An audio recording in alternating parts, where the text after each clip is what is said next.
آج دعاؤں میں زیادہ زور نہیں ہے. یہ بڑا مسئلہ ہے.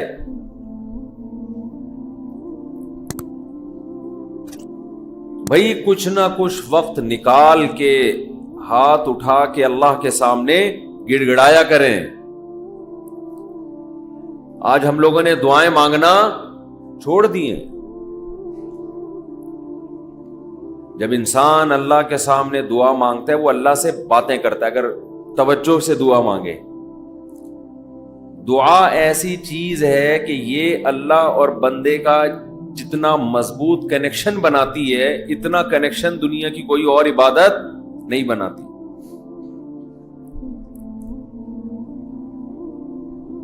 ہمیں شیطان ورغلاتا ہے کہ اس سے مل کیا رہا ہے تمہیں, نظر تو کچھ بھی نہیں آتا, ملتا تو کچھ بھی نہیں ہے.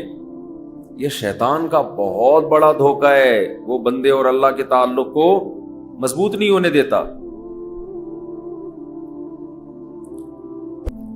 دعائیں مانگنے کی توفیق مل رہی ہے اس کا مطلب قبول ہو رہی ہیں.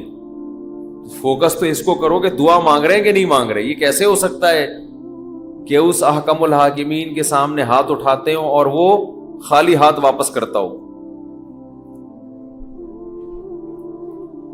تو آج دعاؤں میں جان ختم ہو گئی, دعائیں مانگنا چھوڑ دی.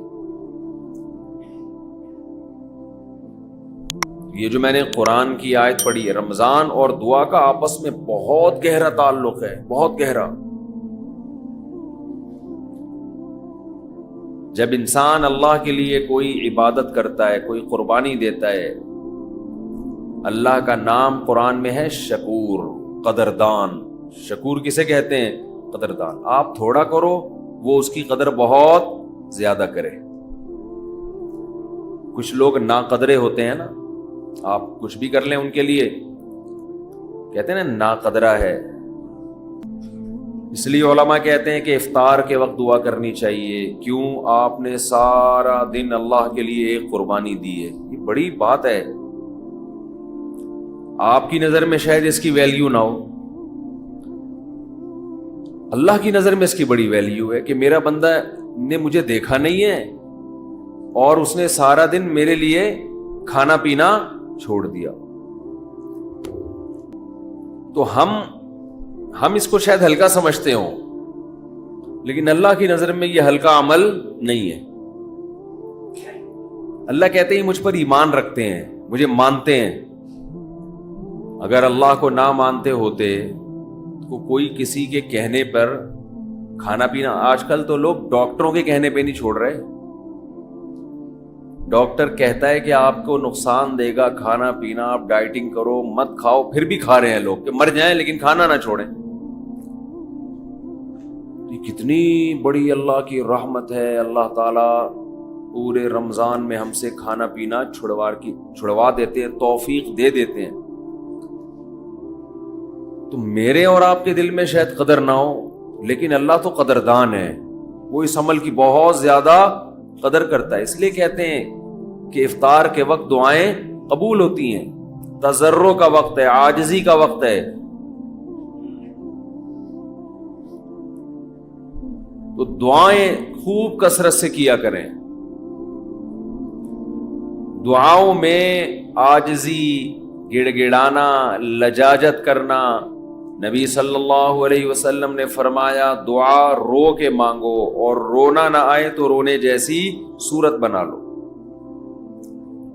صورت بنا لو رونے جیسی. ہمارے نبی نے ہمیں, کیونکہ اللہ کے سفیر ہیں نا, اللہ کا پیغام لے کر آئے, تو ہر چیز میں ہمیں گائیڈ کر دیا ہے. غیر مسلم کے پاس نہ مانگنے کا طریقہ ہے, کس سے مانگنا ہے یہ بھی نہیں پتا, کیا مانگنا ہے یہ بھی نہیں پتا. کبھی ادھر جا کے مانگ رہا ہے, کبھی ادھر جا کے مانگ رہا ہے, یہ بھی نہیں پتا مانگنا کس سے, کیسے مانگنا ہے. کوئی یوں مانگ رہا ہے, کوئی کسی اور اسٹائل سے مانگ رہا ہے, یہ بھی نہیں پتا.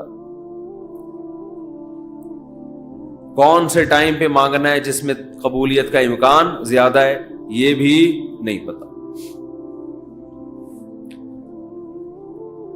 تو اللہ کے حبیب صلی اللہ علیہ وسلم نے ہمیں یہ بھی بتایا مانگنا کیا ہے, یہ بھی بتایا کس ٹائم پہ مانگنے کی فضیلت زیادہ ہے, اور یہ بھی بتایا مانگنا کیسے ہے، دل کی کیفیت کیا ہونی چاہیے، ظاہر کی کیفیت کیا ہونی چاہیے. تو سب سے زیادہ دیکھو، اللہ سے محبت ایک دفعہ دل میں تھوڑی سی چنگاری پیدا ہو گئی نا، تھوڑا سا تعلق اللہ سے کنیکشن بحال ہو گیا، اس کا دنیا میں سب سے پہلا فائدہ ملتا ہے سکون.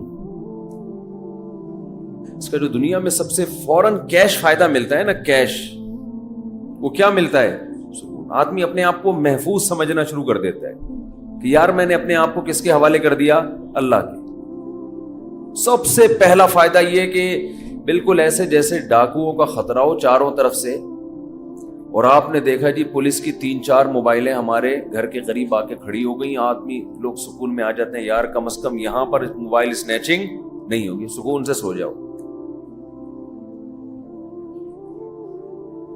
تو جب انسان اللہ سے مانگتا ہے اور اپنے آپ کو اللہ کے حوالے کرتا ہے، اور اللہ تعالیٰ نے مانگنے میں کوئی شرطیں نہیں لگائیں، یہ بڑی زبردست بات ہے.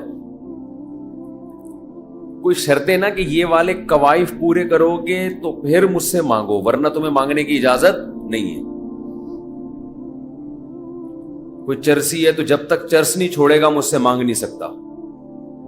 کوئی بے نمازی ہے تو جب تک نمازی نہیں بنے گا مجھ سے مانگ نہیں سکتا. اللہ کہتے ہیں مجھ سے یہی مانگ لو، یہی مانگ لو، اللہ میں بے نمازی ہوں، مجھے کیا بنا دے؟ نمازی بنا دے. جو چیز نہیں ہے وہی مانگو اللہ تعالیٰ سے.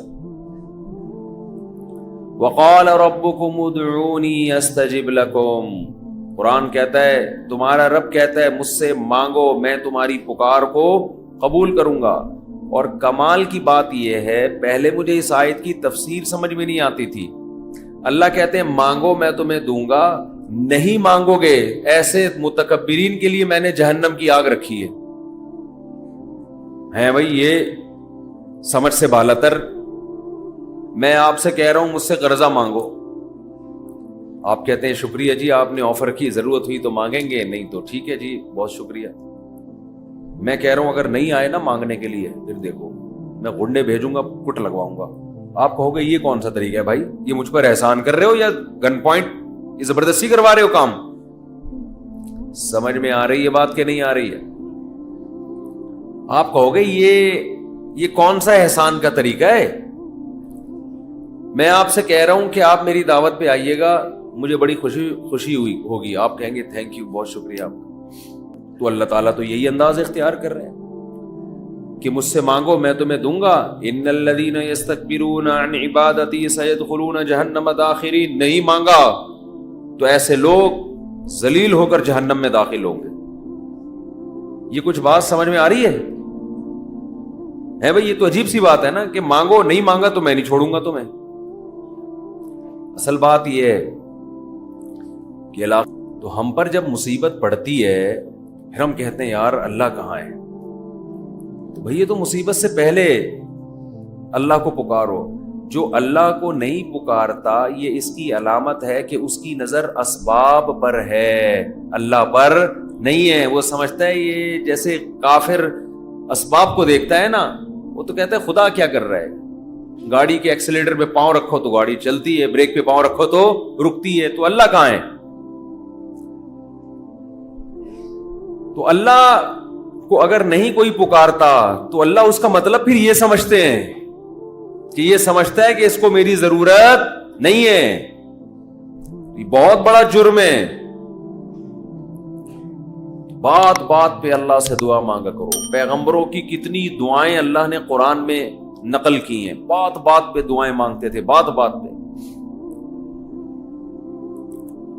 دعائیں یاد کریں. دعائیں، ایک کتاب آتی ہے مناجات مقبولہ، یہ نام نوٹ کر لیں. کیا نام ہے اس کا؟ مناجات مقبولہ. ہر کتاب ہر لائبریری سے مل جائے گی، یہ جتنے بھی کتب خانے ہوتے ہیں نا. مولانا اشرف علی تھانوی رحمہ اللہ تعالی نے قرآن اور حدیث کی دعاؤں کو جمع کر کے ایک چھوٹی سی کتاب میں لکھ لیا ہے، ایک چھوٹی سی کتابچے میں جمع کر لیا ہے. قرآن کی دعائیں اور حدیث میں جو دعائیں، بہت جاندار دعائیں ہیں وہ. اچھا، دعا ایسی چیز ہے کہ جب جن الفاظ سے انسان مانگ رہا ہوتا ہے نا، وہ الفاظ بھی اس کے دل پہ اثر کر رہے ہوتے ہیں. تو انہوں نے بڑا شاندار کام یہ کیا کہ اب چونکہ دعائیں تو بہت زیادہ ہیں، ساری دعائیں قرآن اور حدیث کی آپ پڑھیں گے تو ایک ہی اتنی لمبی ہو جائے گی پھر. تو انہوں نے اس کو 7 حصوں میں ڈیوائڈ کر دیا ہے. سمجھتے ہیں؟ ہفتے کے دن، اتوار کے دن، یہ یعنی 7 منزلیں بنا دی ہیں اس کی. اس کا ترجمہ بھی ملتا ہے، یعنی وہ دعائیں عربی میں اور نیچے اس کا ترجمہ. آپ بے شک عربی نہ پڑھیں، ترجمہ پڑھ لیں. وہ روزانہ کا معمول بنائیں. اس سے کیا ہوگا؟ آپ کو قرآن و سنت کی دعائیں یاد ہونا شروع ہو جائیں گی.